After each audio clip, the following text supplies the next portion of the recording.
ಪ್ರಯಾಣವನ್ನು ಮಾಡ್ತಾ ಇರುವಂತಹ ಸಂದರ್ಭದಲ್ಲಿ ಟೈಮ್ ಆಗಿರ್ತದೆ, ಹೋಗಬೇಕಾದ ಅವಸರ ಇರ್ತದೆ. ಆ ಅವಸರದೊಳಗೆ ಏನು ಮಾಡಿಬಿಡ್ತೇವೆ ನಾವು ಸಾಮಾನ್ಯವಾಗಿ ಅಂತಂದರೆ, ನಮ್ಮ ಚಪ್ಪಲಿಯನ್ನು ನಾವು ಧಾರಣೆ ಮಾಡದೆ, ನಮ್ಮ ಬಟ್ಟೆಯನ್ನು ನಾವು ಧಾರಣೆ ಮಾಡದೆ, ಯಾವ ಚಪ್ಪಲಿ ಸಿಗತ್ತೋ ಆ ಚಪ್ಪಲಿಯನ್ನು ಧಾರಣೆ ಮಾಡ್ತೇವೆ, ಯಾವ ಬಟ್ಟೆ ಸಿಗತ್ತೋ ಆ ಬಟ್ಟೆಯನ್ನು ಧಾರಣೆ ಮಾಡ್ತೇವೆ, ಹೋಗ್ಬಿಡ್ತೇವೆ. ಅಂದರೆ ಇನ್ನೊಬ್ಬರ ಚಪ್ಪಲಿಯನ್ನು, ಇನ್ನೊಬ್ಬರ ಬಟ್ಟೆಯನ್ನು ನಾವು ಧಾರಣೆ ಮಾಡ್ತೇವೆ. ಹೀಗೆ ಧಾರಣೆ ಮಾಡಬಹುದಾ?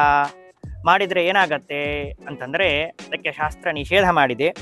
ಉಪಾಹನೌ ಚ ವಾಸಶ್ಚ ಧೃತಮನ್ಯೇರ್ ನಧಾರಯೇತ್ ಅಂತ ಹೇಳಿದ್ದಾರೆ.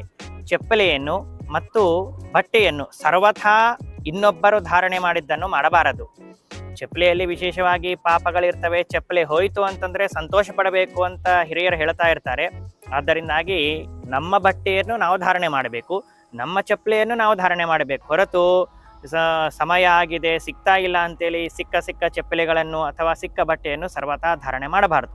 ಧಾರಣೆ ಮಾಡೋದರಿಂದಾಗಿ ಅವರಿಗೆ ಆ ಬಟ್ಟೆಯಲ್ಲಿರ್ತಕ್ಕಂತಹ ಪಾಪಗಳು, ದೋಷಗಳು, ಚಪ್ಪಲಿಯಲ್ಲಿರುವಂತಹ ಪಾಪಗಳು, ದೋಷಗಳು ನಮ್ಮನ್ನು ಅಂಟಿಕೊಂಡು ನಮ್ಮನ್ನು ಪೀಡಿಸ್ತವೆ. ಆದ್ದರಿಂದ ಸರ್ವಥಾ ಹೀಗೆ ಮಾಡಬಾರದು.